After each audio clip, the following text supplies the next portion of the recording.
RTT સિમેન્ટેશનના પરિણામો આવ્યા છે એના ઉપર મેનેજમેન્ટ આપણી સાથે જોડાઈ રહ્યું છે. એક વખત આંકડાઓ આપણે જણાવી દઈએ. કન્સોલિડેટેડ બેઝ પર રેવન્યુઝ અહીંયા જબરજસ્ત જમ્પ થતી જોવા મળી છે. બેઝ ઇફેક્ટને લઈને આપણે કદાચ વાર્ષિક ધોરણે જોઈ રહ્યા છે તો એમાં ઇમ્પેક્ટ આવતી દેખાતી હશે. માર્જિનના ફ્રન્ટ ઉપર સારો ગ્રોથ છે અને નેટ પ્રોફિટ જોવો તો એ આપણને આવતો દેખાયો છે 17 કરોડ રૂપિયાના લોસની સામે 18 કરોડ રૂપિયાનો પ્રોફિટ. તો વાત કરવા માટે અત્યારે આપણી સાથે હવે જોડાઈ ગયા છે कंपनी सीएफओ प्रसाद पटवर्धन. स्वागत है सर सीएनबीसी बाजार में. सबसे पहले तो सर ये समझना चाहेंगे कि इसमें जिस तरह से हम आंकड़े देख रहे हैं, एक तो ये बताइए कि रेवेन्यूज में इतनी बड़ी जो जंप आती हुई दिखी है, क्या ये बेस इफेक्ट के चलते हैं? और दूसरी तरफ जो मार्जिन हमने ऊपर की तरफ आते हुए देखे हैं एलिवेटेड लेवल पे, क्या आगे भी सस्टेन होते हुए दिखेंगे? गुड आफ्टरनून और थैंक यू मुझे आपके शो में बुलाने के लिए. तो बेस इफेक्ट का भी इम्पैक्ट है. तो पिछले साल करीब 400 करोड़ रेवेन्यू था हमारा अप्रैल टू जून 20 क्वार्टर में. उसके सामने अभी 825 करोड़ रेवेन्यू आया है. तो जंप तो काफी अच्छा हुआ है. दो चीजें हैं, एक तो बेस इफेक्ट है और दूसरा ये है कि एग्जीक्यूशन भी पिकअप हुआ है. थोड़ा बहुत इम्पैक्ट इस क्वार्टर में कोविड की वजह से रहा है, लेकिन पिछले साल के इस हिसाब से काफी अच्छा एग्जीक्यूशन प्रोजेक्ट्स का हमने देखा है इस क्वार्टर में. और ये सितंबर क्वार्टर मॉनसून का होगा, लेकिन उसके बाद हमें उम्मीद है कि हमारा परफॉर्मेंस और जो एक प्रोजेक्ट एग्जीक्यूशन है उसमें और भी पिकअप दिखाई देगा. वही सर बता पाएं कि ऑर्डर बुक अभी कितनी है, कौन से वर्टिकल से ज़्यादा ऑर्डर्स आ रहे हैं? अभी जून एंड की हमारी करीब 12,035 करोड़ है, जिसमें अर्बन इंफ्रा और एयरपोर्ट्स करीब 31% है. मरीन का उसमें शेयर करीब 27% है. हाइड्रो डैम्स और टनलिंग 17% है. इंडस्ट्रियल स्ट्रक्चर्स एंड बिल्डिंग्स 13% है और वाटर और वेस्ट वाटर अराउंड 8% है. तो ये ब्रेकअप है रफली हमारे ऑर्डर बुक का as of June end. Sir basically अगर हम देखें तो कोविड के फर्स्ट वेव के बाद ही गवर्नमेंट का एक बहुत बड़ा फोकस इंफ्रा स्पेस के ऊपर रहा है और आपका काफ़ी बड़ा काम भी इस स्पेस में रहता है. और दूसरी तरफ अगर हम देखें तो अभी जिस तरह से हम एक लो इंटरेस्ट रेट के रिजिम में चल रहे हैं, किस तरह का आउटलुक आप यहाँ पे आगे जाते हुए देख रहे हैं डिमांड के फ्रंट के ऊपर, मतलब ऑर्डर्स के फ्रंट के ऊपर? क्या प्राइवेट और सेगमेंट से भी आपको ऑर्डर्स मिलना शुरू हो चुके हैं? आउटलुक किस तरह सा यहाँ पे डिमांड का दिख रहा है? डिमांड का आउटलुक तो मुझे काफी अच्छा दिख रहा है. आगे चल के गवर्नमेंट ने जो 1-1.5 साल पहले नेशनल इंफ्रास्ट्रक्चर पाइपलाइन की अनाउंसमेंट की थी, उसके चलते काफी ऑर्डर्स आने की उम्मीद है.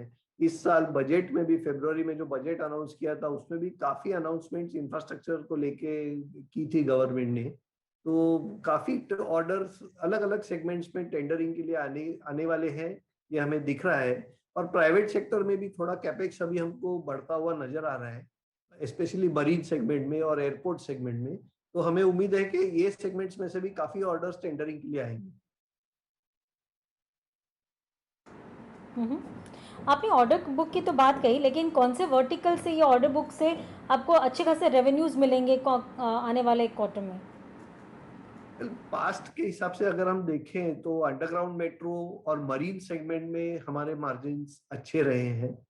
और मतलब बाकी सेगमेंट से बेहतर मार्जिन्स हम ये दो सेगमेंट्स में दिखाई पड़ते हैं हमको. और बाकी सेगमेंट्स में भी मार्जिन्स तो अभी जो हमने जो नए ऑर्डर्स लिए हैं उसमें भी काफी मार्जिन्स हमको काफी अच्छे लग रहे हैं.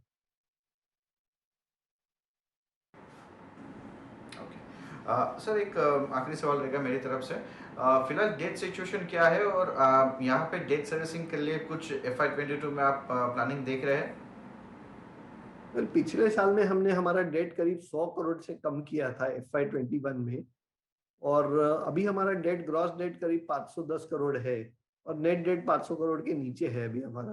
तो डेट लेवल्स में रीपेमेंट तो जो भी स्ट्रक्चर्ड हमारा रीपेमेंट है वो तो होते जा रहे हैं, लेकिन जिस तरह से हमको नए ऑर्डर्स मिल रहे हैं, जैसे ये अप्रैल टू जून क्वार्टर में हमको करीब 1600 करोड़ के ऑर्डर मिले और ऑर्डर पाइपलाइन भी अभी काफी अच्छी है. तो ये अगर ऑर्डर्स हमको मिलते हैं तो हो सकता है थोड़ा बहुत डेट में बढ़ोतरी हो सकती है.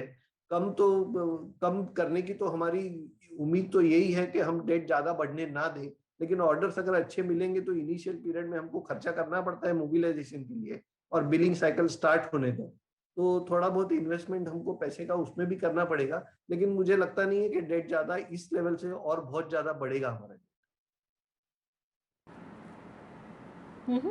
साथ ही आखिर में मैं भी जानना चाहूँगी कि जो कमोडिटी कॉस्ट बढ़ती दिखी हैं उसका कितना इम्पैक्ट आप पे होगा और क्या उसकी वजह से मार्जिन्स पे कोई इम्पैक्ट होगा?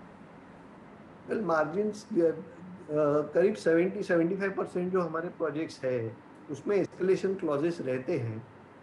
बाकी 20-25% प्रोजेक्ट्स हैं जिसमें एस्केलेशन का बेनिफिट हमको नहीं मिलता है।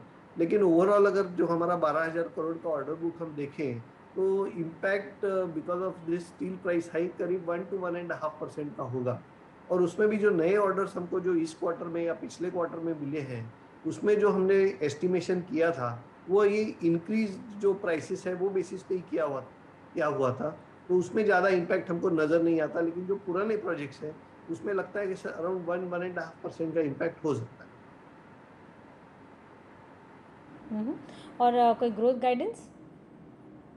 ग्रोथ गाइडेंस इस साल तो पहले क्वार्टर के नंबर्स तो आपने देख लिए। सेकंड क्वार्टर में मॉनसून का इम्पैक्ट रहता है थोड़ा बहुत हमारे रेवेन्यूज के ऊपर।